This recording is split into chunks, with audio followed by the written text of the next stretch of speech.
Eles não têm empatia, eles não sentem medo, eles não sentem culpa, eles não têm o menor senso de ética moral e eles ridicularizam os bons costumes. A alegria deles é satisfazer-se com a dor dos outros. Os sentimentos de mágoa, de tristeza dos outros é o que faz com que eles sintam prazer. Mentir e manipular é algo que fazem desde que nasceram. Desde muito pequenininhos, eles já são manipuladores. Eles nasceram assim. Quando eles se sentem entediados, o que acontece com frequência, eles vão te fazer mal em busca de prazer. Estes são os psicopatas. Eu sou Ana Schmidt, eu sou terapeuta e mentora de terapeutas e hoje eu vou contar quais são as características dos psicopatas que causam tanto mal aos nossos pacientes, que enchem consultórios de terapeutas, psicólogos e psiquiatras de pacientes com a sua maldade. E vou explicar como nós podemos proteger nossos clientes destes capetas disfarçados de seres humanos. Vamos entender que eles nascem assim, a sua natureza é má e eles não sentem nenhum tipo de culpa, de remorso. Então, não há analogia melhor, não há metáfora melhor do que usar o tal tinhoso para explicar esta personalidade. Não sou de nenhuma religião, não estou trazendo nada espiritual aqui, estou usando em forma de metáfora o nome do capeta para explicar a personalidade destes seres que estão por aí. E tudo isso baseado em informações da DSM e em 2 livros e mais alguns vídeos e muitos estudos que eu tenho feito aí ao longo de muitos anos e também de experiências pessoais, sabe por quê? Porque eles estão aí. Eles estão no seu condomínio, eles estão no seu clube, eles estão na sua igreja, eles estão no governo, eles estão na escola dos seus filhos e eles podem estar dentro da sua casa. Estima-se que aproximadamente 4% da população sofra de psicopatia. Aqui no DSM, no Manual Diagnóstico de Transtornos Mentais, não se usa o termo psicopatia. E eu vou fazer uma introdução aqui explicando um pouquinho sobre a polêmica dos termos, né? Aqui a gente tem transtorno de personalidade antissocial. Você vai ouvir por aí, além da psicopatia, sociopatia, o próprio transtorno de personalidade antissocial, tem também a questão do narcisismo, a personalidade histriônica. Esses termos meio que se confundem por causa das características similares. A minha função aqui, neste momento, neste encontro de hoje, nosso insight terapêutico não é ajudar a classificar de acordo com características peculiares, né, mais detalhadas de um e de outro, mas sim de perceber essas características para proteger os nossos pacientes. Por quê? Porque provavelmente você tem como objetivo, você que é terapeuta está me assistindo, provavelmente o seu intuito maior é proteger, é amparar, é ajudar o seu paciente. Quem vai fazer o diagnóstico detalhado, quem vai identificar, para classificar, para nomear, para dar este diagnóstico que vai fazer com que a pessoa vá para uma cadeia ou vá para qualquer coisa, um psicólogo ou um psiquiatra especialista na área. Geralmente eles trabalham dentro de instituições de recuperação. E já ressaltando que não tem recuperação, a pessoa nasce, se desenvolve e morre psicopata. Então, vou usar o termo psicopata para abranger todas essas personalidades peculiares. O sociopata tem-se que, né, tem alguns autores, algumas linhas de pesquisa que têm umas ideias um pouco divergentes, aí nada na ciência, apesar da gente querer achar que funciona assim, nada na ciência, principalmente da saúde mental, ainda é exata, é precisa e é certeira. E o psicopata, na classificação geral, nasceria com essas características. Você abre o cérebro do cara, coloca ele para fazer um exame de ressonância magnética e você vai ver algumas alterações. Já o sociopata, ele teoricamente sofreu algumas coisas ao longo da vida e por causa dessas experiências traumáticas ele tem esses comportamentos. Porém, pra gente não importa se a pessoa nasceu assim ou se ela sofreu ou se ela teve uma vida boa ou uma vida ruim. Se ela tá fazendo mal para o nosso paciente, a gente precisa proteger, alertar, mostrar para o nosso paciente que é a pessoa que está fazendo ela se sentir mal e não ela que é uma pessoa que tem uma visão maldosa com relação ao outro e tem que ajudá-la a se afastar dessa pessoa, independentemente se ela nasceu e qual que é a classificação. Faz sentido? Comentem aqui. Como é triste saber que pessoas assim mexem com a vida alheia. Exatamente. E elas estão aí e são um número bem grande. Antes de eu vou ler aqui para vocês algumas definições do diagnóstico e depois eu vou trazer, eu fiz um mapa mental aqui, onde eu coloquei as características das pessoas em cada situação da vida e vou finalizar falando como a gente, no papel de terapeuta, como a gente pode ajudar essas pessoas. Então o conteúdo vai ser muito bom, muito importante e eu quero só que vocês tenham uma dimensão do que é. A gente tem uma média aí de 4%, eu cheguei a ver 7% em alguns lugares que eu pesquisei, que é um número de diagnósticos fechados, porém é difícil da gente ter esse diagnóstico que, diferentemente, por exemplo, da Covid, onde as pessoas buscavam o hospital quando estavam sentindo sintomas, diferentemente do câncer de mama, que é as pessoas buscam o hospital e a gente consegue ter uma amostragem, um número. Com a psicopatia, os psicopatas não vão buscar terapia. Então, se você tem medo de atender um psicopata, pode ficar tranquilo que ele não vai buscar terapia, ele não acha que ele precisa, ele não sente culpa, ele não sente medo. Para que ele vai precisar de uma terapia, né? A gente procura terapia quando a gente está mal com alguma coisa. Eles não se sentem mal, eles sentem raiva, eles sentem tédio, eles sentem rancor, eles sentem prazer na maldade. Outra ressalva aqui é que nem todos os psicopatas são assassinos em série. Existem os assassinos em série. A gente pode ver aí vários seriados na Netflix, vários filmes passando aí até na sessão da tarde com o palhaço assassino, baseados em assassinos em série, porém esses são uma minoria dentre os psicopatas. O que eles fazem normalmente? Eles dão golpe, eles torturam emocionalmente pessoas, eles se casam até por interesse, mas logo largam a mulher, traem com muita facilidade e são maldosos, inclusive com os próprios filhos. Eles não conseguem amar os próprios filhos. Por quê? Vou pular aqui para a parte do cérebro.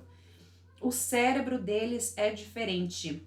A questão que a gente tem com neurônios espelho, quando a gente vê alguém chorando, quando a gente vê uma mãe sentida pela morte do filho, a gente sente aquilo na gente dói por causa de um mecanismo na gente que a gente chama de neurônios espelho. Eles não têm isso. Então, uma criança bebê, uma criança psicopata, aliás, criança nem chama psicopata, chama transtorno de conduta, né? Ainda tem esses melindres, apesar de existirem crianças assassinas que não sentem remorso, aqui no Brasil a gente chama de transtorno de conduta e não de transtorno de personalidade antissocial. Só depois que a pessoa faz 18 anos é que ela pode entrar nessa categoria. Mas o cérebro, ele já é diferente desde o nascimento com relação aos neurônios espelho. A criança não ri junto com as outras, a criança não se entristece junto com as outras, ela encara, ela manipula desde muito pequenininha. E o sistema límbico, nosso alarme, que mostra que a gente está em perigo, que aquilo causa emoções muito... Sempre que a gente se assusta, se emociona, o nosso sistema límbico entrou em ação. O sistema límbico da pessoa com psicopatia, ele é diferente, ele tem ali suas peculiaridades, não vou entrar em detalhes neuroanatômicos aqui, porém, saiba que o cérebro da pessoa é diferente, portanto, não há tratamento que vá fazer ele voltar. Talvez no futuro, com medicações, com algum tipo de cirurgia interventiva, que provavelmente vai ser obrigatório, porque a pessoa voluntariamente não vai querer passar a sentir essas coisas que as pessoas idiotas, imbecis sentem, que é assim que eles enxergam as pessoas emotivas, né, os normais. Então, vamos lá.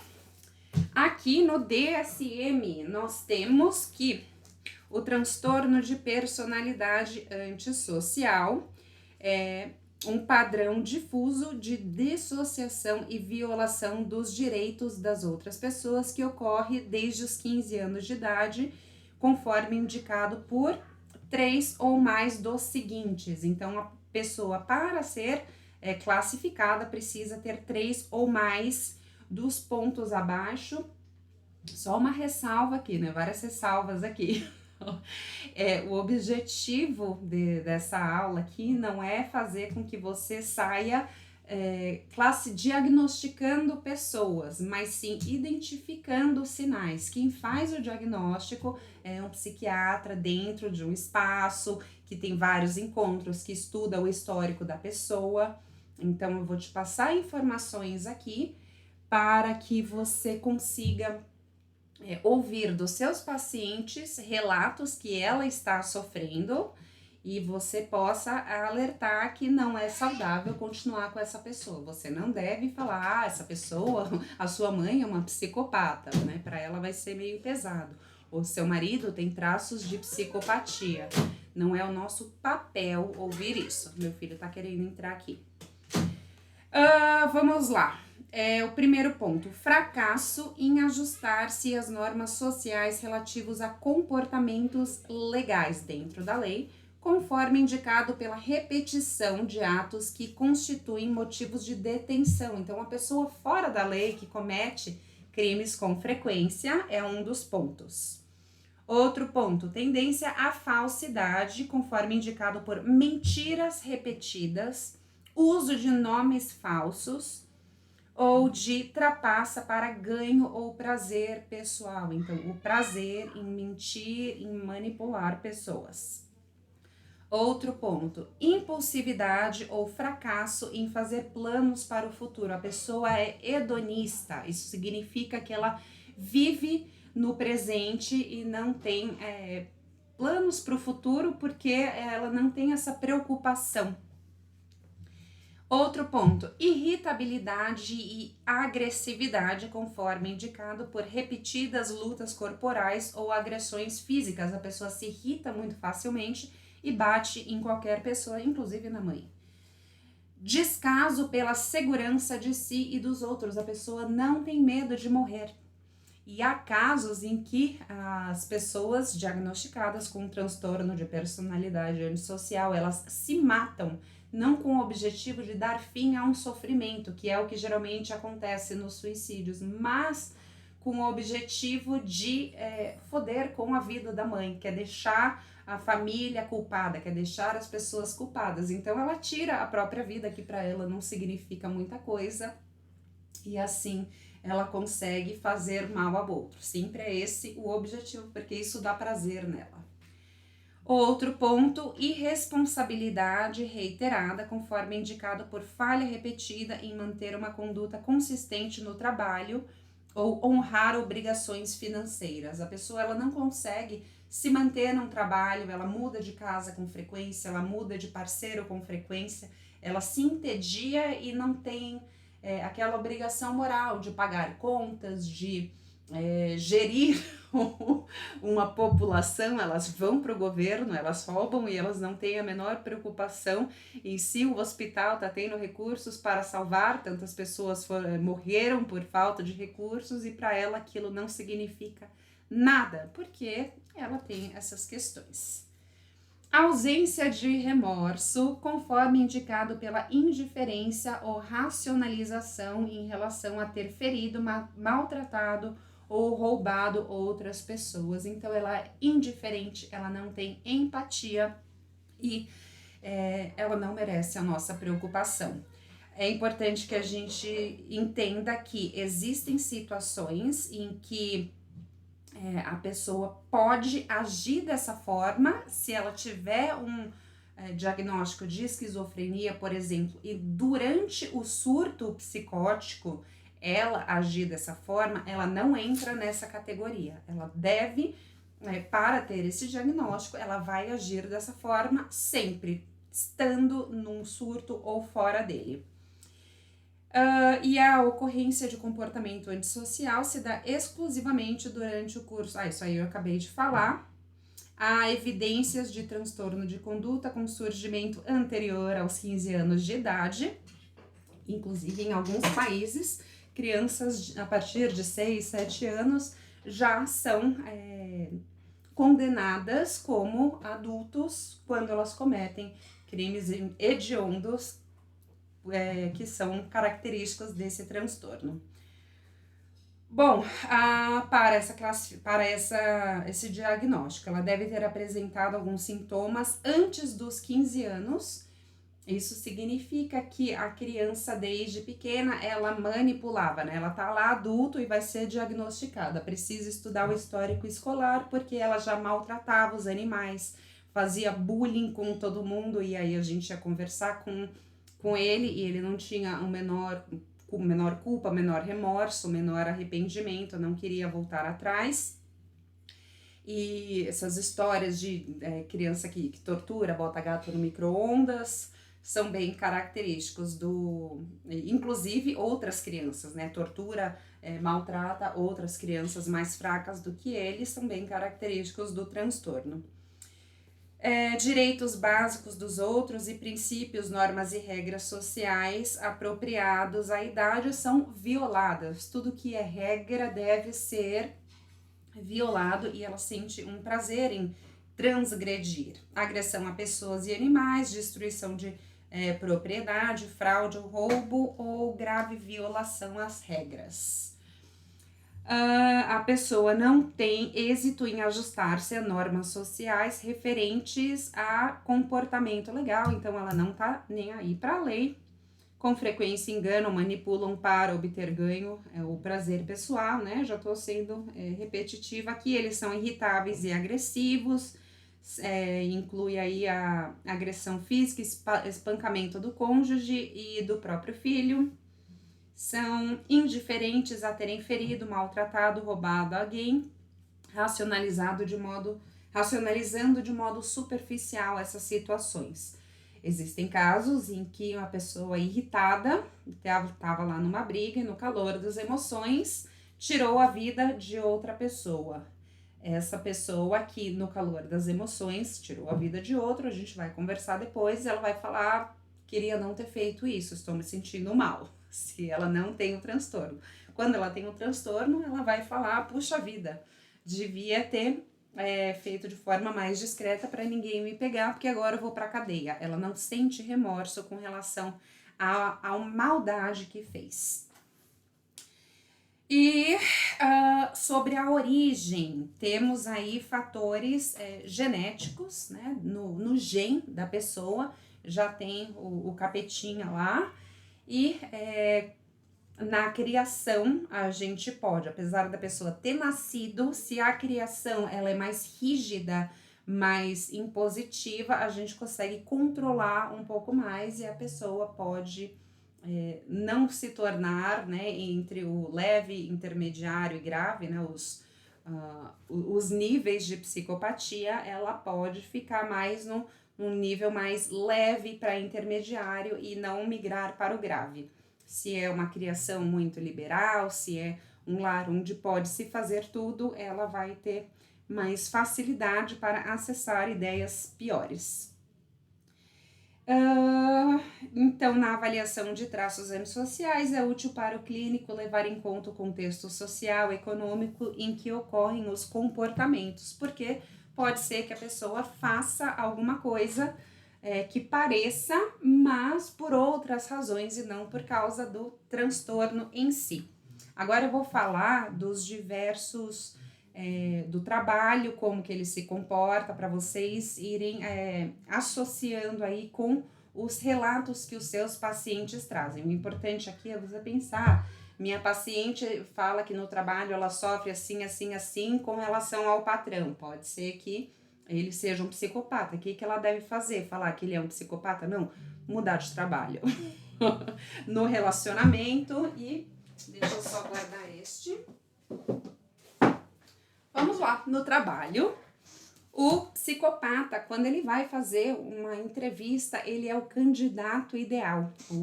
A pessoa que está fazendo a entrevista fica deslumbrado, porque ele tem uma lábia muito boa. Tem-se o mito de que o psicopata ele tem uma inteligência acima da média, isso é uma mentira, assim como qualquer pessoa pode ter uma inteligência acima da média ou não. O que ele não tem é medo de mentir.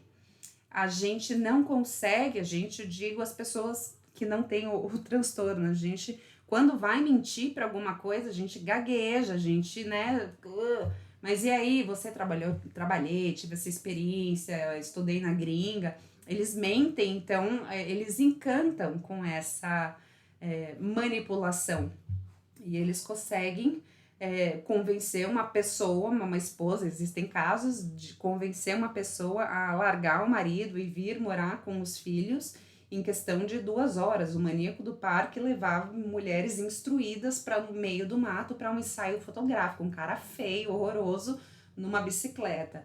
Então os caras têm uma lábia que não se engane, não diga que você desta água não beberei, porque os caras são realmente manipuladores. Então ele é o candidato perfeito e dentro do ambiente de trabalho ele acaba usando informações pessoais, aquilo que você contou para ele no cafezinho, ele vai pessoal seu, alguma coisa, né, algum projeto seu, alguma fraqueza sua, ele vai usar para te prejudicar, fazendo fofocas, fazendo intrigas, para fazer com que pessoas sejam demitidas, para fazer com que para que ele seja promovido, né? Sempre ele o centro das atenções. Tem uma questão narcísica em muitos deles muito grande. As crianças, para ficarem atentas, elas mentem para os pais, elas mentem para os professores, elas mentem para os colegas, sempre em busca de um ganho pessoal. Elas roubam, não porque elas querem necessariamente aquele brinquedinho para se divertir, mas eles roubam na maldade de meu amigo chegou, meu amigo não, né? Meu coleguinha chegou muito pimpão com o brinquedo dele, vou roubar para que ele fique triste, eu não vou permitir que ele seja feliz. Então é o prazer em cima e o ilegal, o imoral, isso causa um prazer muito grande neles. Eles manipulam, é chamado de transtorno de conduta, né? Abaixo dos 18 anos a gente chama o psicopata de transtorno, a gente explica que ele tem o transtorno de conduta e por isso que ele vai para a FEBEM e depois ele é solto e depois ele vai matar. Tá tudo certo.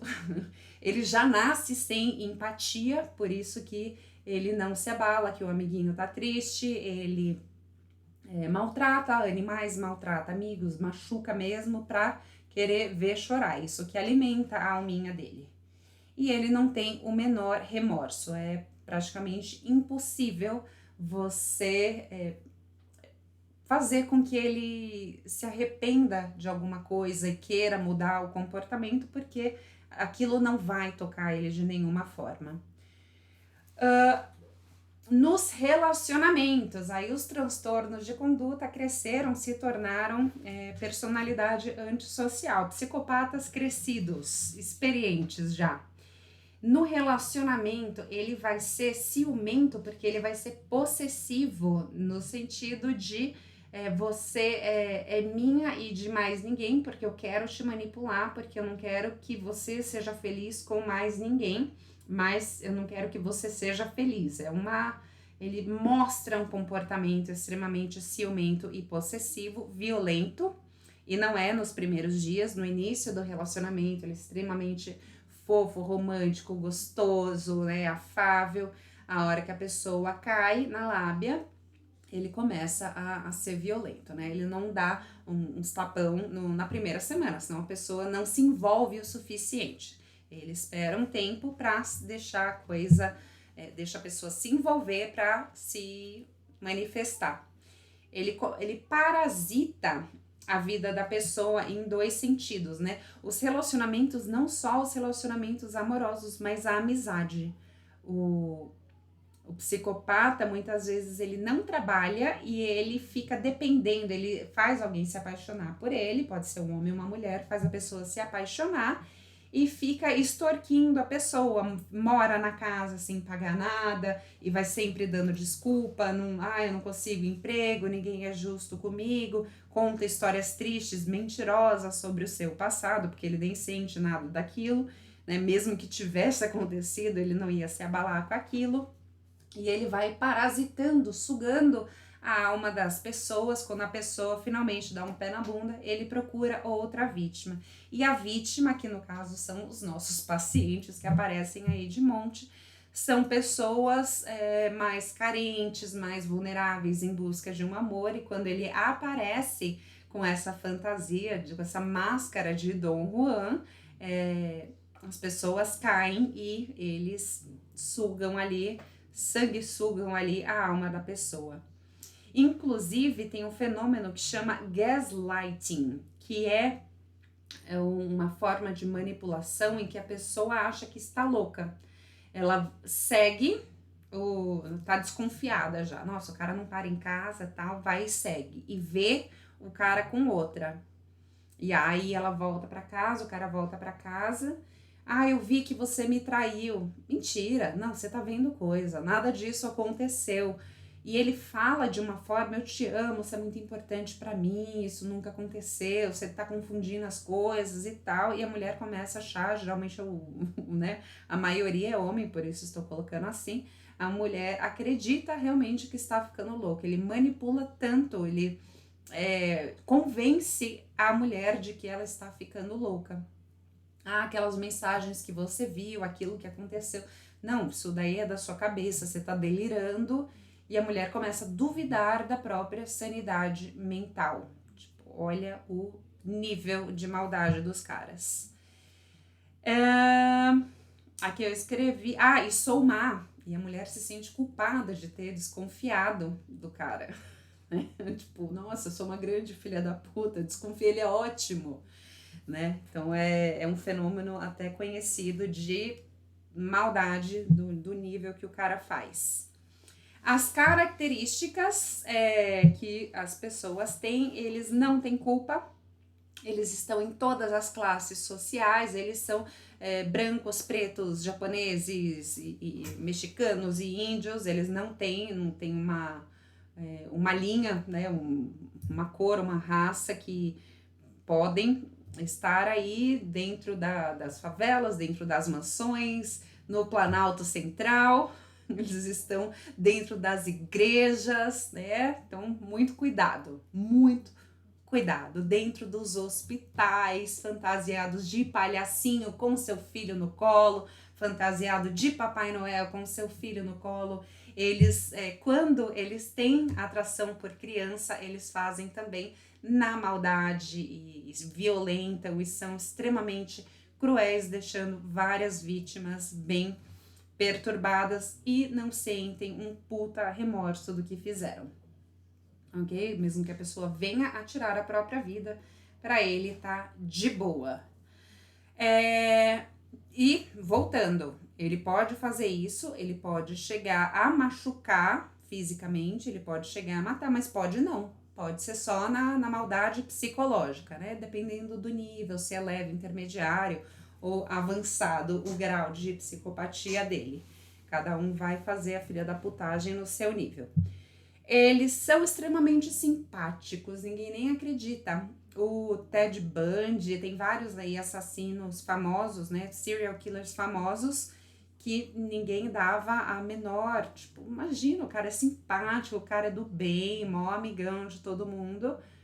E, na verdade, com uma máscara absurdamente, né, com uma maldade surreal por trás. Eles são sedutores, eles têm uma lábia, eles encantam, é tanto que tem vários que estão aí na cadeia recebendo cartas de amor, de admiradores, né, não sei que esse povo tem merda na cabeça. Eles são bajuladores, eles puxam o saco, então quem tá carente, quem tá precisando de um elogio, de um afago, cai que nem pato. E eles contam histórias tristes, porque eles sabem que os humanos imbecis, que têm emoções, eles caem nessas histórias tristes. Ah, porque minha mãe me abandonou, meu pai nunca me amou, né? E todo mundo se comove. Ah, então vem morar comigo na minha casa. Ah, que eu não consegui emprego, não vou conseguir pagar, contribuir com nada da casa. Ai, coitado de você. E a pessoa vai deixando e o outro vai sangue sugando. E os hobbies que essas pessoas têm torturar pessoas e animais, né? Os animais fisicamente, as pessoas física e emocionalmente, dar golpes, né? Tem um golpista do Tinder, tem vários golpistas por aí que nunca vão parar num emprego sério desses aí, que você vai lá registrado e recebe salário e tal, 13º, ou não vão fazer um trabalho bacana, porque a graça deles, tipo, preciso de dinheiro, vou fazer dinheiro na filha da putagem, porque é isso que alimenta a alma deles. Então eles dão golpes assim, à torta e à direita, e vão passar o resto da vida fazendo isso e fazer bullying, né? Fazer essa maldade. Então, entre crianças e adolescentes na escola, eu estudando para preparar essa aula, me lembrei de um aluno que, cara, clássico assim, encaixava perfeito. E eles encaram, eles olham assim nos seus olhos e não param de olhar. Sabe aquele incômodo que a gente tem, que a gente vai virando, né? Tipo, nossa, essa troca de olhar tá muito intensa, a gente sente o incômodo. Eles não sentem, eles ficam encarando, encarando, encarando. E não importa o que você fale, eles não param de te encarar, eles não mudam o comportamento e eles não estão nem aí se estão incomodando ou não. O prazer deles é em te irritar, te fazer mal. Sobre o narcisismo. Narcisismo é quando a pessoa olha para a própria imagem, ela se coloca como a pessoa mais foda, mais maravilhosa do mundo. É também um tipo de personalidade e todo psicopata, ele é narcisista, mas nem todo narcisista é um psicopata. Então, tem características muito similares entre eles, com relação à simpatia, à sedução, porém, há narcisistas que não se enquadram dentro do transtorno de personalidade antissocial. Eles sentem remorso, eles sentem um tanto de culpa. Então, esse diagnóstico ele é, né, tênue aí em alguns pontos. Tem a personalidade histriônica também, que é a pessoa muito exibicionista, que também pode estar dentro da psicopatia ou não. Existem os psicopatas que são mais discretos, que não são tão exibidos, porém, ele tem todas as outras características de sentir prazer na maldade, de sentir tédio e buscar fazer mal. Já falei sobre o cérebro deles, que é diferente, e agora, para finalizar, alguns pontos de como a gente pode ajudar as pessoas que são vítimas. A gente não vai ajudar um psicopata, porque a psicopatia não tem cura até o momento. Em novembro de 2023, não há cura para a psicopatia. A pessoa nasce com esse transtorno, assim como todos os demais transtornos, né? Não há cura até o momento para o transtorno de personalidade antissocial. A pessoa nasce com isso, ela se desenvolve e ela morre na velhice, ela costuma diminuir um pouco, assim como a gente diminui tudo na velhice, ela diminui um pouco a intensidade, o auge, assim, da vontade de fazer as maldades entre os 17, né, 15 até os 35 anos, né? Tem um auge aí, depois vai decaindo. Porém, não existe alguém que era e deixou de ser. Então, não se iluda, não se preocupa, porque você não vai precisar resolver esse pepino. Isso daí é com o universo, né? Ele que foi criado assim. E o que a gente precisa fazer é evitar, fugir. Eles não buscam terapia, não se preocupe. Estima-se que temos entre 4% e 7%, a gente não tem um número exato e provavelmente nunca vai ter, porque eles nunca vão se candidatar para a avaliação, diferente de algum problema físico ou uma depressão que a pessoa busca, e aí a gente consegue ter um número mais exato. E o que a gente pode fazer como terapeutas, psicólogas e galera da saúde mental em geral? Fortalecer para que se afastem. As pessoas que são vítimas dos psicopatas, elas são muito vulneráveis, elas sentem medo, insegurança e elas são muito manipuladas. Então elas têm vários receios de se afastar dessas pessoas. Porém, a única forma da gente conseguir ajudar é fazer com que eles se afastem. Então, fortalecer a autoestima, fortalecer a confiança, mostrar outras possibilidades no mundo, outra possibilidade de morar. Às vezes a pessoa tem um pai ou mãe psicopata, a pessoa não consegue sair de casa, mostrar que ela é capaz de se sustentar, de ter um relacionamento saudável com outra pessoa, né? Terminar o relacionamento e viver, fortalecer para que se afaste, porque ela sozinha não vai conseguir bater de frente, não vai conseguir enfrentar. E ela precisa sair da negação. A negação é quando a gente vê que tá na situação e nega.